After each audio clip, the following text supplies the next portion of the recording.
सभा कैंपियागंज में और यहाँ भी विभिन्न संस्था के माध्यम से कार्यक्रम आयोजन किए जा रहे हैं। उनके द्वारा शुरू की गई रामगढ़ ताल परियोजना, उसी में चंपा पार्क और बुद्धिस्ट संग्रहालय, प्लेनेटोरियम, वीर बहादुर सिंह तारा मंडल और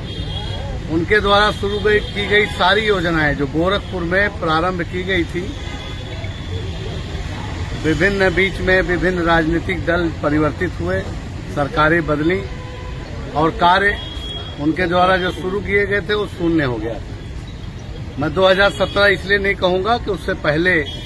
आदरणीय राजनाथ सिंह, कल्याण सिंह और राम प्रकाश गुप्त जी भारतीय जनता पार्टी के यशस्वी मुख्यमंत्री रहे।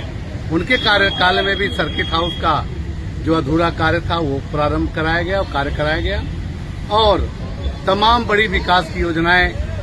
बीच में जब भारतीय जनता पार्टी की सरकार रही तो उनके द्वारा जो शुरू किए गए थे, उसी परिप्रेक्ष्य में वीर बहादुर सिंह महाविद्यालय और जैसा कि आप जानते हैं कि चिड़ियाघर की जमीन स्वर्गीय वीर बहादुर सिंह जी ने आरक्षित करा करके ही वो गए थे 1986 में। लगभग 250 एकड़ वो लैंड मैं जब वन मंत्री बना मेरे द्वारा धन आवंटित करके बजट में प्रोविजन करके उसका शिलान्यास किया गया और मैं धन्यवाद दूंगा उत्तर प्रदेश के यशस्वी मुख्यमंत्री जी को। जो मेरे से छूटा कार्य था, स्वर्गीय वीर बहादुर जी द्वारा कार्य अधूरे रह गए, उन कार्यों को उन्होंने संपूर्ण रूप से करा दिया है। अब चाहे वो गोरखपुर के आवागमन की सुविधाओं की बात हो, चाहे गोरखपुर में ट्रैफिक की समस्या की बात हो, माननीय मुख्यमंत्री जी के अथक प्रयास से और उनके दूरगामी सोच के कारण गोरखपुर के विकास में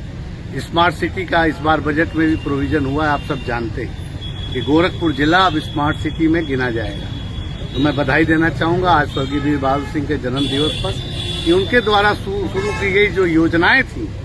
उन योजनाओं को परम पूज्य योगी आदित्यनाथ महाराज जी के द्वारा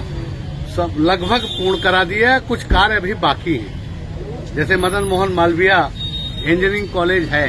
उसमें भी तमाम आप जानते हैं आईएएस समिट हुआ था 1986 में।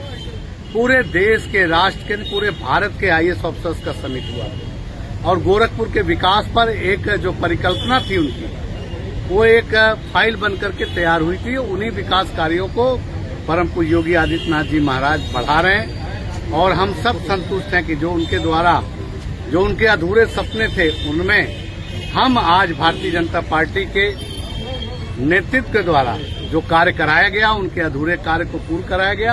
आज इस जन शताब्दी के अवसर पर उन सभी अपने सम्मानित नेताओं के प्रति, माननीय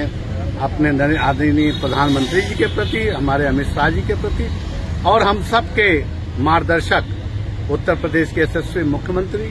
परम पूज्य योगी आदित्यनाथ जी के धन्यवाद देना चाहेंगे कि जो हम लोगों ने संघर्ष किया 1989 के बाद से, जो परम पूज्य योगी आदित्यनाथ महाराज जी ने संघर्ष किया विकास कार्यों को लेकर के इस जिले के और इस पूर्वी उत्तर प्रदेश के, उन पर मुख्यमंत्री जी ने कार्य कराया। बहुत